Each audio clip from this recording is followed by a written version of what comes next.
J'ai été, euh, j'ai été surpris parce que donc hier mobilisation, journée particulière. Je me demande toujours pourquoi les gens sont venus à Bourges. Euh, Pas pour visiter la cathédrale, donc j'étais à l'arrière de l'église en train de bosser, en train d'étudier la parole de Dieu. Et les gilets jaunes ont commencé à passer, hein, et en fait, la manifestation a été sur les boulevards et puis il y a quelques gilets jaunes qui ne voulaient pas suivre et donc du coup ils sont passés rue de Rouen. Donc ça a commencé à défiler. Steve nous a montré les photos et les vidéos, toujours dans une ambiance un peu électrique. Et le test qu'on va étudier aujourd'hui, c'est est-ce qu'on doit payer ses impôts? Et ça m'a vraiment fait rigoler. Ça m'a vraiment fait rigoler. Et le texte que j'étais en train de lire, c'était est-ce qu'on doit être soumis aux autorités du gouvernement? Du coup, s'il y a des gilets jaunes dans la salle, c'est parfait. Vous avez le droit de sortir vos gilets, mais on va étudier la parole de Dieu. Et je vous invite à prendre Matthieu au chapitre 17. Et sans mes notes, je vais avoir plus de difficultés. Alors, je vais prendre mes notes aussi.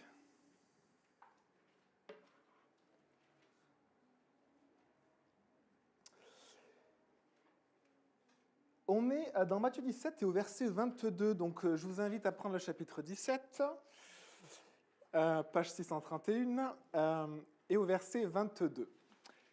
Pendant qu'il parcourait la Galilée, Jésus dit à ses disciples, « Le Fils de l'homme doit être livré entre les mains des hommes. Ils le feront mourir, et le troisième jour, il ressuscitera. » Ils furent profondément attristés.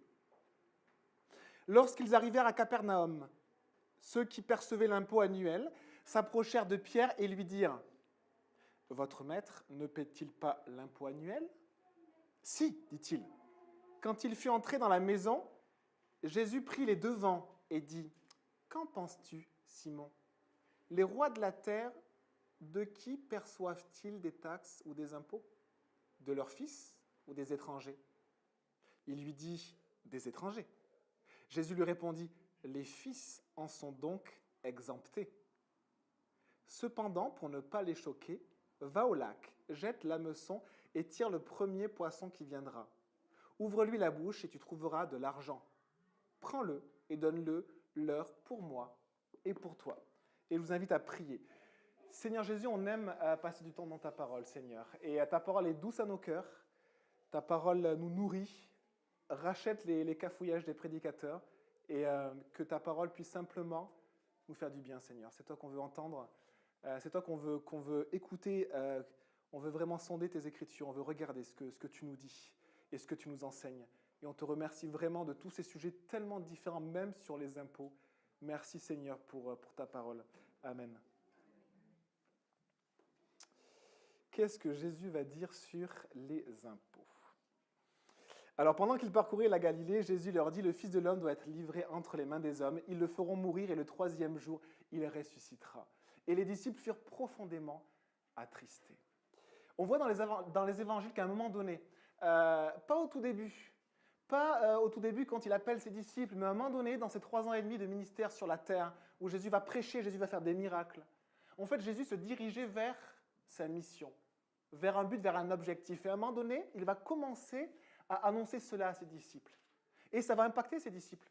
Ses disciples vont ne pas comprendre, ils vont être attristés, ils vont avoir peur même de lui poser des questions à ce sujet. Et la première fois que dans l'évangile de Matthieu, Jésus va leur dire cela, c'est, on l'a déjà lu dans le chapitre 16. Il va commencer à leur dire, mais le Fils de l'homme va devoir souffrir, va devoir mourir, et il ressuscitera. Et on voit qu'à partir de ce moment-là, Jésus se dirige de plus en plus vers Jérusalem, vers la ville de Jérusalem. Et c'est là, effectivement, où il va se passer le cœur de la mission du Seigneur. Vous savez que Jésus a commencé son ministère à peu près dans sa 30aine d'années. Et pendant ces 30 années, si on parle de tout ce qu'il a fait avant la dernière semaine de sa vie, eh bien, les évangiles, chaque évangile ne va relater qu'une partie des événements de Jésus. Et les évangiles ne vont pas tous relater les mêmes événements.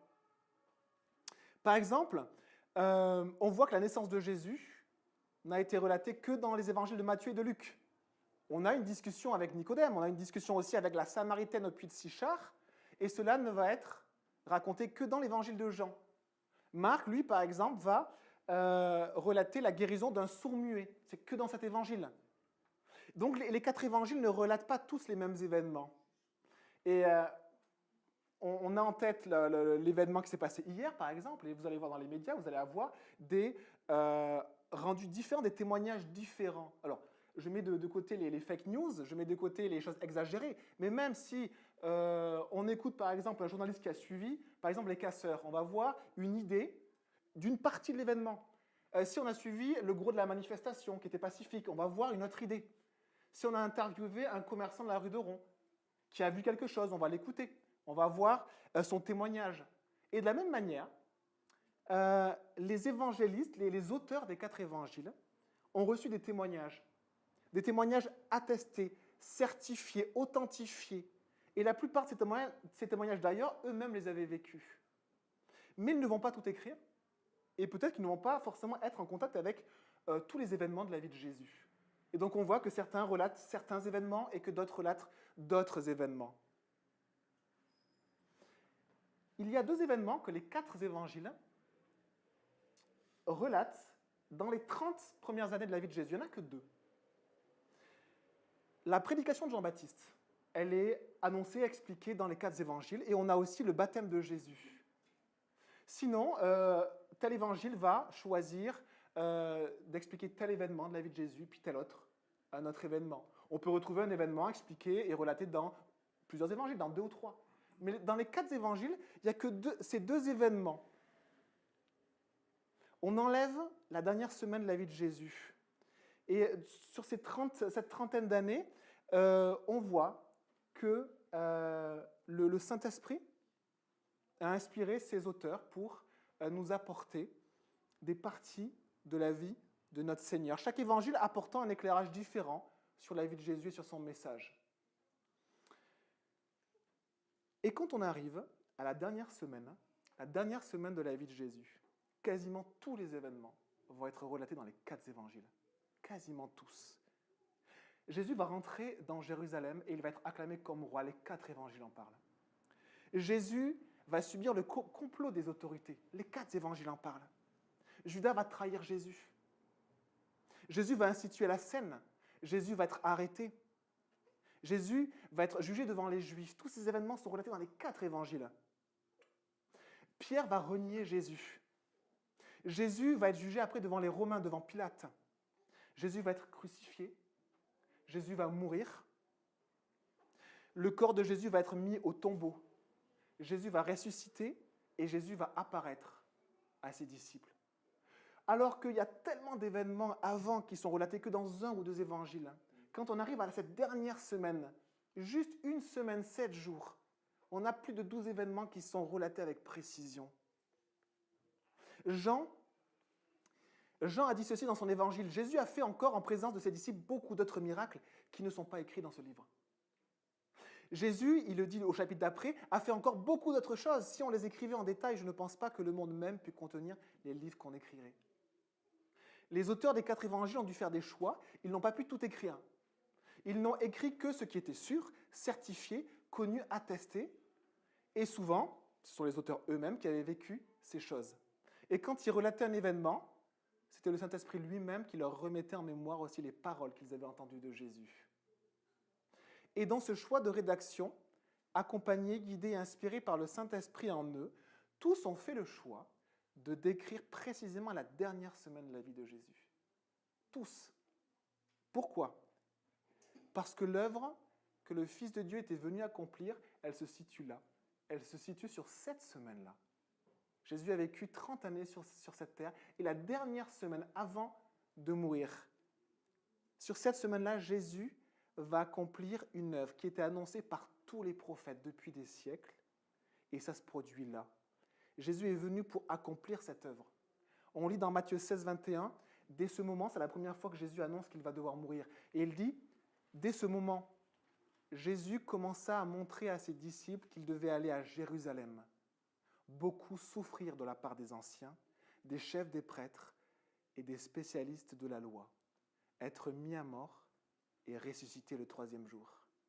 Et cette dernière semaine va se passer à Jérusalem, la ville qui tue les prophètes et qui lapide ceux qui lui sont envoyés. Nous dit Matthieu 23, 37. Le roi, celui qui a été acclamé en début de cette semaine comme le roi et le Messie par la ville de Jérusalem, va être crucifié par la même ville à la fin de la semaine. Il sera arrêté, jugé, torturé, crucifié, et Dieu le ressuscitera le troisième jour. Et on passe au verset 24. Lorsqu'ils arrivèrent à Capernaum, ceux qui percevaient l'impôt annuel s'approchèrent de Pierre et lui dirent « Votre maître ne paie-t-il pas l'impôt annuel ?» Et de suite, Pierre répond avec empressement « Si, bien sûr que Jésus paie l'impôt. » Alors, c'est quoi cet impôt? Cet impôt, là, ce qui est traduit par impôt annuel, en fait, littéralement, ce sont les mots « les 2 drachmes », la drachme étant une pièce de monnaie. Donc, est-ce qu'il ne paie pas les 2 drachmes? C'est un impôt, mais un impôt particulier qu'on traduisait aussi par l'impôt du temple. Pourquoi? Parce que l'argent de cet impôt était alloué aux frais de fonctionnement du temple. Alors, quel montant avait cet impôt?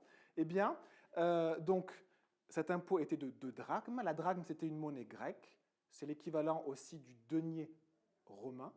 Et c'est une petite pièce d'à peu près de 4 grammes d'argent qui correspond à une journée de travail. Donc 2 drachmes, c'est 2 journées de travail.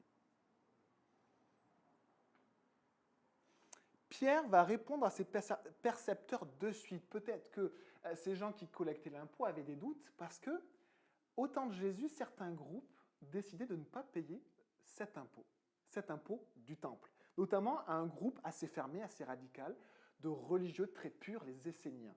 Ils avaient choisi, peut-être ils argumentaient, tout le monde argumente ses choix, ils argumentaient pourquoi ils ne payaient pas cet impôt. Et alors du coup, là, Pierre a ses percepteurs, et puis il est un peu mal à l'aise. Et il se dit, mais c'est vrai, pourquoi Jésus ne paierait pas l'impôt? Bien sûr qu'il paie, et il va s'engager au nom de Jésus. Il va parler au nom de Jésus, à la place de Jésus.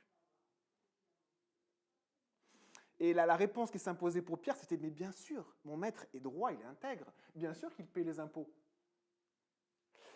Pierre répond à la place de son maître.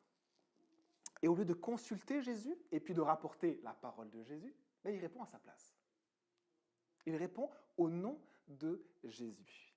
Un peu pris au piège, on a l'impression, un peu mal à l'aise, il s'engage à la place de son maître. Bien sûr, Jésus paie ses impôts. Manque de peau pour Pierre, c'est justement un impôt que Jésus était en droit de ne pas payer. Et alors du coup, c'est étrange, parce que là, quand on lit ça, on se dit, mais est-ce que moi, je devrais payer mes impôts? Et on va le voir après, la Bible est vraiment très très claire. Jésus va expliquer à Pierre juste après. Quand il fut entré dans la maison, juste après que Pierre ait dit oui, et affirmé que Jésus paie ses impôts, Jésus prit les devants et dit à Pierre, et c'est assez pénible d'avoir un maître qui sait ce que l'on a dit, qui sait ce que l'on a fait, même s'il n'a pas été présent avec nous. On a des versets où la parole nous dit « connaissant leurs pensées ». Jésus connaissait même la pensée des gens qui étaient autour d'eux. Alors il y a un côté désagréable, la lumière de Dieu est désagréable, c'est que du coup, Jésus sait ce qui s'est passé. Jésus ne juge pas, ne pointe pas le péché, il dit simplement à Simon, « Qu'en penses-tu, Simon? Les rois de la terre, de qui perçoivent-ils des taxes ou des impôts? De leurs fils ou des étrangers ?» Le mot étranger, c'est allotrios, qui peut être traduit par ceux qui ne sont pas de la famille. Donc on peut traduire ce passage par les rois de la terre, de qui perçoivent-ils des taxes ou des impôts? De leur famille ou de ceux qui sont étrangers à leur famille? Et on sait que dans tous les royaumes, les familles royales ne payaient pas les impôts, c'était pour le peuple. Et alors, naturellement, Pierre répond, des étrangers, de ceux qui ne font pas partie de la famille royale. Jésus lui dit, les fils en sont donc exemptés. qu'avait dit Pierre un chapitre avant? Il avait dit devant Jésus, devant les disciples, Jésus, tu es le Christ, tu es le Fils du Dieu vivant. Et Pierre va parler au nom de Jésus. Et parfois, nous aussi, nous parlons au nom de Jésus, mais peut-être sans réaliser vraiment qui est Jésus. Pierre a répondu au nom de Jésus, mais qui est vraiment Jésus? Jésus est le Fils du roi, le Fils de Dieu. Et en réalisant cela, eh bien, il va voir qu'il a parlé trop vite. Il faut comprendre une chose simple, c'est que cet impôt du temple n'est pas un impôt instauré par un gouvernement humain. Il n'a pas été instauré par les Juifs, il n'a pas été instauré par les Romains, il a été instauré par Dieu lui-même. C'est un impôt ici qui est très particulier. Ce n'est pas la redevance télé, ce n'est pas l'impôt sur le revenu, ce n'est pas toutes les taxes et tous les impôts que l'on paie. Non, c'est vraiment un impôt particulier, c'est une somme que Dieu demandait à chaque personne majeure d'Israël. Tous les hommes israélites de plus de 20 ans devaient payer une fois par an un impôt. C'est 2 drachmes. Et Jésus questionne donc Pierre sur qui a instauré cet impôt. C'est Dieu qui a instauré cet impôt. Et le Fils de Dieu, reconnu comme tel par Pierre lui-même, est-ce qu'il devait payer un impôt instauré par son propre Père, par le roi? Et Jésus dit à Pierre que il n'a pas à payer cet impôt. Gloups, Pierre est dans l'embarras, il s'est engagé à la place de Jésus. Alors vous savez on sait qu'il y avait une bourse commune qui suivait les disciples, dont souvent un disciple était responsable. On voit qu'à un moment, c'est Judas qui est responsable de la bourse dans laquelle il y avait de l'argent qui subvenait aux frais de déplacement, d'hébergement, de ravitaillement des disciples. Peut-être que des personnes donnaient des dons aussi pour les disciples et pour Jésus. Et là, Pierre a parlé pour lui et pour son maître. Et du coup, il se dit, mince, comment je vais payer cet impôt-là? Est-ce que je peux me servir de la bourse commune pour payer mes propres impôts? Ça ne serait pas très intègre. Et du coup, Pierre est dans l'embarras. Pierre s'est engagé pour Jésus, et Jésus est en train de lui dire qu'il est en droit de ne pas payer cet impôt en plus. Alors que va faire Pierre? Est-ce qu'il va abandonner les disciples, la mission que Dieu lui a confiée? Il va être obligé à cause d'une mauvaise parole de travailler pendant 4 jours pour avoir 4 journées de salaire, 2 pour Jésus et 2 pour lui? Que va-t-il faire? Eh bien, Jésus va racheter ses paroles, et on va le voir juste après.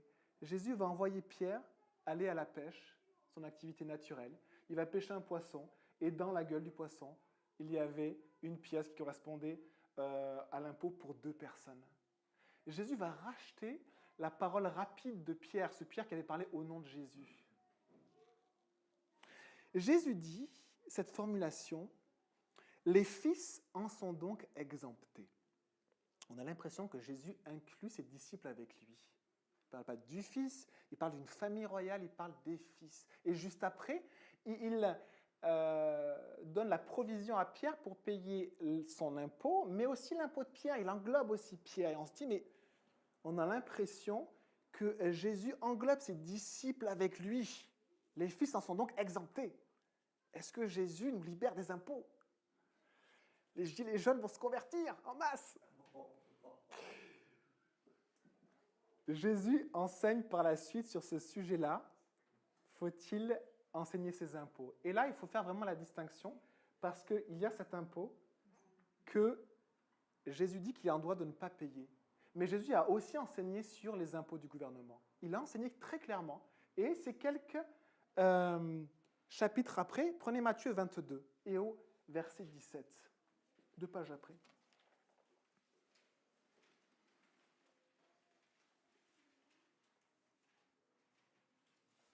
Au passage, cette question a été vraiment réelle. Doit-on payer ses impôts à un gouvernement qui ne croit pas en Dieu, qui est idolâtre? Doit-on payer et donner de l'argent à des gens qui donnent des idoles, des offrandes à des idoles et qui adorent l'empereur comme Dieu? C'est une vraie question. Et dans la parole de Dieu, il va y avoir de vrais enseignements aussi dessus. Et cette question-là, eh bien, des gens vont aller vers Jésus. Alors, ils vont aller vers Jésus pour le piéger. Mais la question est réelle. Regardez Matthieu au chapitre 22 et au verset 17. On a des personnes qui viennent, mais on lit au-dessus que c'était pour prendre Jésus au piège, au verset 15. Ils voulaient prendre Jésus au piège de ses propres paroles. Alors ils viennent à Jésus, puis ils disent à Jésus au verset 17, « Dis-nous donc ce que tu en penses, Jésus. Est-il permis ou non de payer l'impôt à l'empereur, de payer l'impôt au gouvernement ?» Mais Jésus, connaissant leur méchanceté, répondit, « Pourquoi me tendez-vous un piège hypocrite ?» Jésus connaît leurs pensées, connaît leurs intentions. Et il dit ceci, verset 19, « Montrez-moi la monnaie avec laquelle on paie l'impôt. » Ils lui présentèrent une pièce de monnaie. Il leur demanda, « De qui porte-t-elle l'effigie et l'inscription ?»« De l'empereur, lui dirent-ils. » Alors il leur dit, « Rendez donc à l'empereur ce qui est à l'empereur, et rendez à Dieu ce qui est à Dieu. » On connaît cette phrase, « Rendez à César ce qui est à César, et à Dieu ce qui est à Dieu. » Jésus, ici, est clair sur le fait que Dieu demande effectivement que l'on paie nos impôts au gouvernement. Et Paul va aussi enseigner très clairement à ce sujet. Je vous invite à prendre dans Romains au chapitre 13. Romains,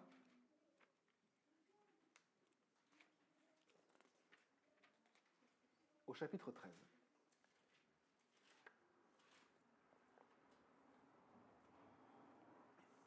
Même si on n'est pas des grands manifestants ou des gens qui, peut-être, n'ont pas fait beaucoup grève dans leur vie, ou on a le droit de faire grève, faites ce que vous voulez, mais vous allez voir que ces passages nous reprennent tous. Et ce que me partageait Thibaut, c'est qu'on a le même cœur que ces gilets jaunes qui voulaient en découdre avec les forces de l'ordre. On a exactement le même cœur que ces gens rageux qui veulent juste déverser leur mécontentement, leur colère et leur rage. Et au chapitre 13, Paul nous interpelle de la part de Dieu. Et que dit-il au verset 1 ?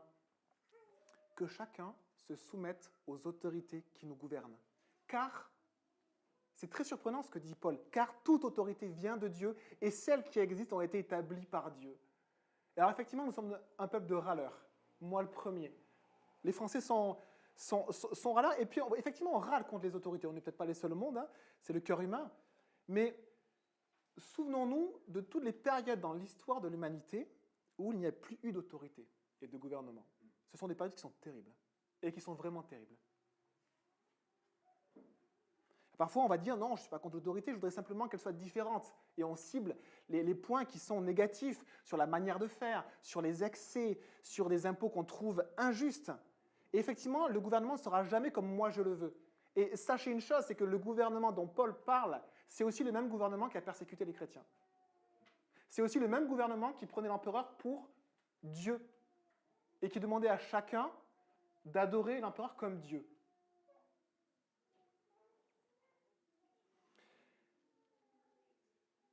Et quand, à cause souvent du péché, de l'homme, du péché des peuples, le chaos arrive, les gouvernements tombent, eh bien, je pense vraiment que les peuples ne désirent qu'une seule chose, c'est retrouver une autorité au-dessus d'eux et payer des impôts. Pensez aux périodes sombres du Moyen-Âge, à des invasions de groupes belliqueux qui déferlaient, qui prenaient en esclavage les gens, qui violaient les personnes, qui tuaient, qui prenaient. Ces gens-là ne voulaient qu'une seule chose, c'est payer leurs impôts pour qu'il y ait une autorité au-dessus d'eux. Parce que la volonté de Dieu n'est pas le chaos et n'est pas ces désordres-là. Et juste là, je pensais au Moyen-Âge, mais pensez juste ce qui se passe en Syrie. On a l'impression souvent que l'humain était mauvais, effectivement, quand on regarde derrière nous. Et en fait, actuellement, en Syrie, il y a des gens, je vous assure, qui ont voulu continuer à payer leurs impôts. Mais ils ne pouvaient plus parce qu'il n'y avait plus de gouvernement. Et il y avait une horde de meurtriers qui sont venus, qui ont tué, qui ont violé et qui ont mis en esclavage les populations. Et effectivement, quand on lit ces passages, que chacun se soumette aux autorités qui nous gouvernent, car toute autorité vient de Dieu, et celles qui existent ont été établies par Dieu. On n'aime pas trop cela, mais rappelons-nous que c'est une grâce de Dieu qui ait des autorités au-dessus de nous et qui maintiennent un ordre. Donc l'ordre et l'autorité qui vient avec est voulu par Dieu. Et tous les gouvernements ont des excès, et la majorité de ceux qui ont du pouvoir peuvent être corrompus. Verset 2. C'est pourquoi celui qui s'oppose à l'autorité lutte contre une disposition établie par Dieu. Et ceux qui sont engagés dans une telle lutte recevront la condamnation qu'ils se sont attirés. Et il y a deux condamnations qui sont très simples. C'est que quand on s'oppose à la loi, eh bien la loi prévoit une amende, première condamnation, plus ou moins lourde suivant notre opposition. Et une deuxième condamnation, c'est qu'en s'opposant à la loi des hommes, je m'oppose aussi à Dieu, parce que l'autorité est un ordre que Dieu a établi. On passe au verset 5. C'est pourquoi il est nécessaire de se soumettre à l'autorité, non seulement par peur de la punition, mais surtout par motif de conscience. Et on reprend ces deux éléments-là. Deux raisons pour se soumettre aux autorités, parce que la loi des hommes te condamnera et tu seras perdant, et parce qu'en t'opposant à l'autorité, tu pèches aussi contre Dieu. Effectivement, il y a un cas où Dieu nous demande de ne pas suivre des lois iniques, comme par exemple prendre l'empereur pour Dieu au temps des Romains, ou offrir des sacrifices à l'empereur. Et effectivement, les apôtres vont le rappeler, il faut obéir à Dieu plutôt qu'aux hommes. Effectivement. Mais Dieu nous demande d'être soumis aux autorités. Et ça nous fait du bien de nous le rappeler et de lire la parole de Dieu. Verset 6. C'est pour les mêmes raisons que vous devez payer vos impôts. Car ceux qui les perçoivent sont eux aussi au service de Dieu dans l'exercice de leurs fonctions. C'est aussi voulu par Dieu que nous payons des impôts. Rendez donc à chacun ce qui lui est dû, les impôts et les taxes à qui vous les devez, le respect et l'honneur à qui ils reviennent. Et là, on voit vraiment aussi la parole de Jésus, rendez à César ce qui est à César, mais rendez aussi à Dieu ce qui est à Dieu. Et ce qui est vraiment intéressant dans ces enseignements de Jésus et de Paul, ces enseignements de la parole de Dieu, c'est que la parole de Dieu met vraiment deux choses en parallèle, l'autorité du gouvernement et aussi l'autorité de Dieu. Il est intéressant que la parole de Jésus et puis aussi l'Épître aux Romains font tous les deux ce parallèle. Si nous avons du mal à donner au gouvernement, si nous avons du mal à donner ce qui revient au gouvernement, alors peut-être que nous aurons aussi du mal à rendre à Dieu ce qui revient à Dieu. Si nous avons du mal à le faire pour le gouvernement, si nous avons du mal face à l'autorité du gouvernement, pourquoi on serait différent au sujet de Dieu et de l'autorité de Dieu? Donc, on est d'accord? Peut-être que ça ne nous fait pas plaisir, mais que la parole de Dieu est claire sur ce sujet. Alors, sachant que nous devons payer nos impôts, Jésus l'a enseigné, et c'est repris dans le chapitre 13 de l'Épître aux Romains. Pourquoi Jésus nous dit que nous serions peut-être exempts de payer cet impôt, ce fameux impôt, cet impôt du temple? C'est étrange. Et cet impôt de Matthieu 17 n'est pas un impôt du gouvernement. Cet impôt est directement lié à la relation du peuple avec Dieu. Cet impôt a été instauré dans Exode 30. Et vous pouvez prendre, si vous voulez, Exode 30, deuxième livre de la Bible. Exode 30 et au verset 11. On ne va pas tout lire parce qu'il y a effectivement plein de prescriptions et de règles qui sont compliquées à saisir dans le contexte des Juifs de l'époque. Mais on va pouvoir résumer ce que Dieu demandait aux Israélites. Cet impôt que Dieu demandait, pourquoi il le demandait? Exode chapitre 30, et je lis juste ces quelques mots au verset 11. L'Éternel dit à Moïse, c'est Dieu qui dit, c'est Dieu qui annonce et c'est Dieu qui instaure cet impôt. Et au verset 12, au milieu du verset, il y a marqué, chacun d'eux, chacune des personnes de plus de 20 ans, paiera à l'Éternel le rachat de sa propre personne. Le rachat, c'est-à-dire une rançon pour sa vie. On lit afin qu'il ne soit frappé d'aucun fléau ou d'aucun malheur. Étrange impôt. Étrange impôt, ce n'est pas une taxe ou un impôt du gouvernement, c'est Dieu lui-même qui demande à chaque personne majeure de son peuple, de plus de 20 ans, de payer un prix pour sa vie et de renouveler ce paiement chaque année. De payer un prix pour éloigner un malheur qui pèse sur chacun d'eux, de peur qu'il ne soit frappé d'aucun malheur. Cet impôt est un prix de rachat. Et dans tout l'Ancien Testament, il y a cette notion de rachat, il y a cette notion qu'il y a un poids qui pèse sur les épaules de l'homme et que l'homme doit payer un prix. Il doit payer un prix pour détourner une malédiction, une condamnation qui est sur chaque personne à cause de son péché. Et vous savez quand est-ce que commence cette malédiction? Dans Genèse, avec Adam et Ève qui ont péché.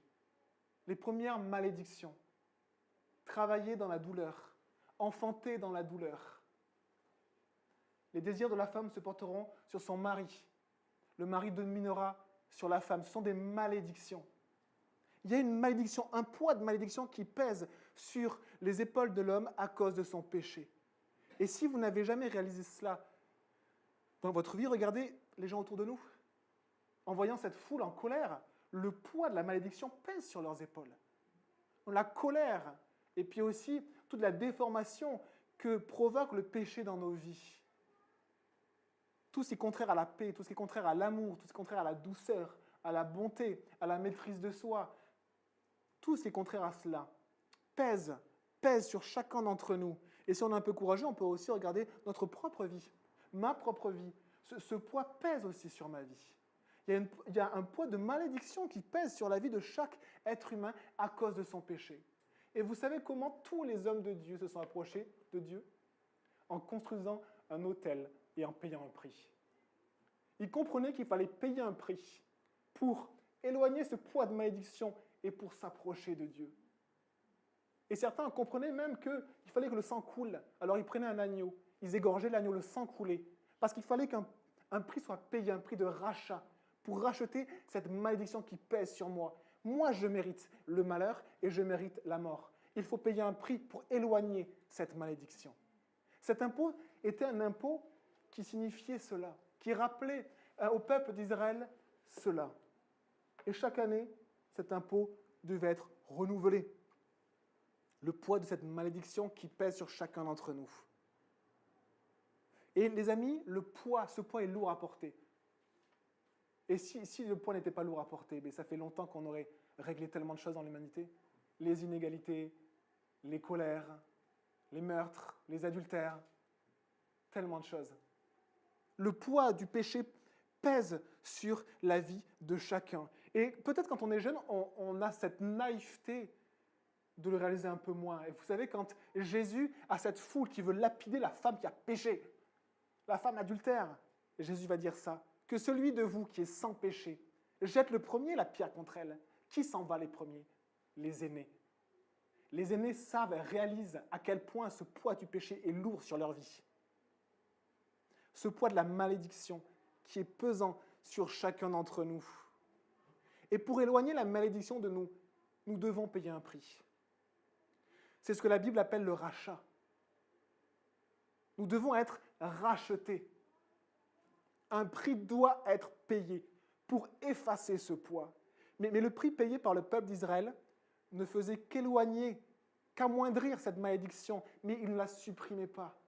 Il mettait comme un voile sur cette malédiction, mais cette malédiction était toujours là. Et il fallait renouveler. Le peuple entier faisait des sacrifices et continuait à faire des sacrifices pour se présenter devant Dieu, pour mettre ce voile sur cette malédiction, pour éloigner cette malédiction. Il y avait ce poids qui pesait sur chaque personne. Et plus on s'approche de la lumière de Dieu, et plus ce poids est pesant. Et Dieu a fait le choix d'habiter au milieu de son peuple. Alors ce poids était pesant pour les Israélites. Il était forcément pesant. Certains n'avaient pas envie que Dieu habite au milieu d'eux. Certains n'ont pas envie de s'approcher de Dieu, parce que la lumière de Dieu est pesante, parce qu'elle montre ce poids de mon péché. Mais un peu d'argent ne peut pas effacer ce poids. Cet impôt ne pouvait pas effacer ce poids. Le sang des boucs et des taureaux et des agneaux ne pouvait pas non plus effacer ce poids. Regardez ce verset dans Éphésiens 2, verset 19, je vous le lis. Ainsi donc, vous n'êtes plus des étrangers, ni des gens du dehors, mais vous êtes concitoyens des saints, gens de la maison de Dieu. Éphésiens nous dit, vous n'êtes plus étrangers, vous n'êtes plus soumis à cet impôt, à ce prix de rachat à renouveler toute notre vie. Mais vous êtes gens de la maison de Dieu, des fils et des filles du roi. Alors vous êtes exemptés de cet impôt. Jésus enseigne cela à ses disciples. Vous êtes exemptés de cet impôt. Vous n'avez plus à payer pour ce poids qui pèse sur vos têtes. Voilà la puissance de l'œuvre que Jésus a accomplie. La dernière semaine de sa vie, voilà la puissance. Tous ces événements qui ont été relatés dans les 4 évangiles tellement importants, que Jésus a souffert, il est mort, il est ressuscité, pour enlever ce poids de nos têtes. Prenez Romains au chapitre 8 et sachez retrouver ce verset-là chez vous quand ce poids redevient pesant, quand le diable, qui est aux embuscades, revient pour vous dire « mais le malheur pèse sur ta tête, tu mérites la condamnation, ton péché est là, tu es mauvais ». Regardez ce que Dieu nous dit, Romains 8 au verset 1. « Il n'y a donc maintenant aucune condamnation, aucune malédiction pour ceux qui sont en Jésus-Christ. » Au verset 15, « Vous n'avez pas reçu un esprit d'esclavage pour être encore dans la crainte, mais vous avez reçu un esprit d'adoption par lequel nous crions « Abba, Père, Papa, Dieu est mon Papa ». L'Esprit lui-même rend témoignage à notre esprit que nous sommes enfants de Dieu, gens de la maison de Dieu, fils et filles de Dieu. Nous sommes libérés de cet impôt-là. La mort et la résurrection de Jésus nous fait passer de la malédiction à la bénédiction. Et la bénédiction, quand on lit dans tout l'Ancien Testament et dans le Nouveau Testament, vous savez ce que c'est que la bénédiction? Quand il y avait ce prix de rachat qui était payé, Dieu disait « tu m'appartiens ».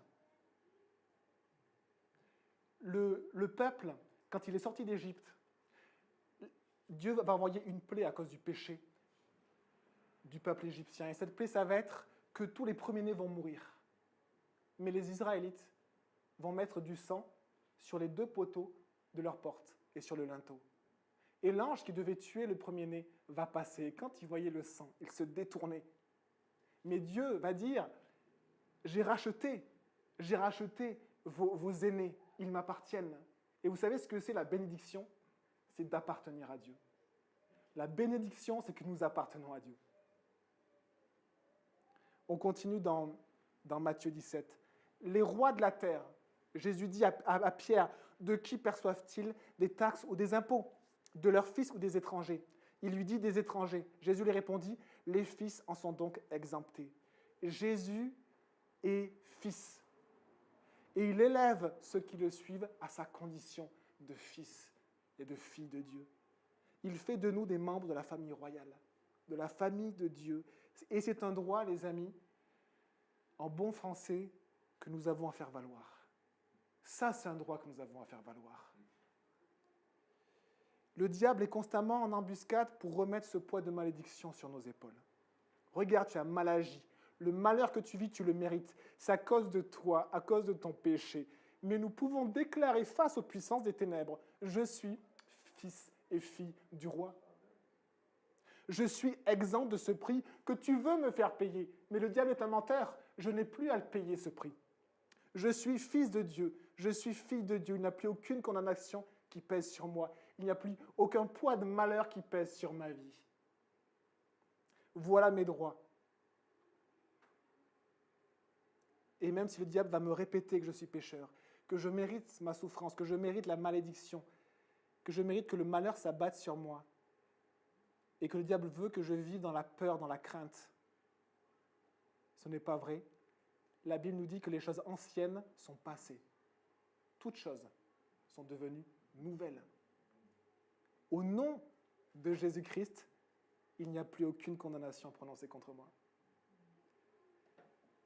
Et on peut proclamer cela. On peut le proclamer quand on est attaqué aussi par le diable. On peut le proclamer qu'au nom de Jésus, il n'y a plus aucune condamnation qui sont contre moi. Jésus m'a libéré. Et regardez ce que dit Jésus au verset 27. Pierre est embarrassé parce que Jésus n'a pas payé cet impôt. Et Jésus emmène aussi ses disciples avec lui et il serait exempté de cet impôt. Mais Pierre s'était engagé. Pierre s'était engagé à payer cet impôt. Et regardez ce que va faire Jésus. Cependant, pour ne pas les choquer, va au lac, jette l'hameçon et tire le premier poisson qui viendra. Ouvre-lui la bouche et tu trouveras de l'argent. Prends-le et donne-le leur pour moi et pour toi. Pierre s'est mis dans une situation embarrassante. Que va-t-il faire? Jésus rachète ses paroles. Il rachète ses actions. Nous avons un sauveur qui rachète nos mauvais choix, qui rachète nos mauvaises paroles. Dieu est aussi grand que ça. Dieu t'aime aussi grand que ça. Va au lac, jette l'hameçon et tire le premier poisson qui viendra. Ouvre-lui la bouche et tu trouveras de l'argent. C'est étrange. Quel métier faisait Simon-Pierre avant qu'il ne devienne disciple de Christ? C'est un pêcheur. Et que demande Jésus? Il lui dit, va pêcher. C'est étrange parce que Jésus lui dit, fais ce que tu sais faire. C'est tout à fait ordinaire et tout à fait naturel. Dieu agit dans notre ordinaire, et dans notre ordinaire, il fait des choses extraordinaires. Mais ces choses extraordinaires, des fois, personne ne va les voir. Il n'y a que Pierre qui a ouvert la gueule du poisson, qui a réalisé que dans le poisson, il y avait cette pièce. Il n'y a que Pierre. Dieu a prévu de révéler sa gloire dans mes activités ordinaires et naturelles. L'activité de Pierre est naturelle, et c'était d'ailleurs son travail. Et ce qu'il pêche est naturel. Il ne va pas pêcher un poisson en or. Il ne va pas pêcher une lampe d'Aladin, un truc magique, non. Son activité, c'est naturel, c'est qu'il pêche. Et qu'est-ce qu'il pêche? C'est un poisson, tout simplement. Mais dans ce qui est naturel, Dieu a prévu d'agir de manière surnaturelle. Et ce qui est intéressant, c'est que agir de manière surnaturelle ne veut pas forcément dire de manière spectaculaire. Personne n'a vu que Pierre avait pêché ce poisson, mais Dieu est à l'œuvre. Et Dieu est à l'œuvre dans nos vies, et aussi dans nos activités ordinaires et naturelles, et il est à l'œuvre. Et parfois, il agit de manière vraiment surnaturelle. Et peut-être que personne ne le voit. Et souvent, la plupart des gens ne voient pas cette action de Dieu. Mais Dieu agit.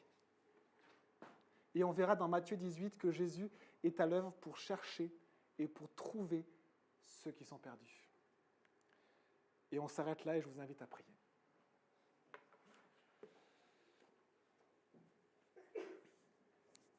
Seigneur mon Dieu, merci pour ta parole. On te demande que ta parole nous nourrisse toute cette semaine. On te remercie pour les proclamations et les promesses qu'il y a dans ta parole. Et que cela puisse nous encourager, mais aussi, Seigneur, que nous puissions nous fonder sur la parole de Dieu. Comme faisait Élie, il se conformait à la parole de Dieu. Ses pieds étaient ancrés dans la parole de Dieu. Aide-nous à croire. Aide-nous à rajouter de la foi si nous sommes dans la crainte, si nous sentons ce poids de péché ou de malheur ou de malédiction, que vraiment, Seigneur, tu puisses réaliser, Jésus, que tu nous libères et que tu nous as libérés sur cette croix et qu'il n'y a aucun poids de condamnation qui pèse sur nous. Nous sommes exemptés de cet impôt, Seigneur. Merci Jésus. Merci Jésus. Remplis-nous d'amour pour toi, Seigneur. Amen.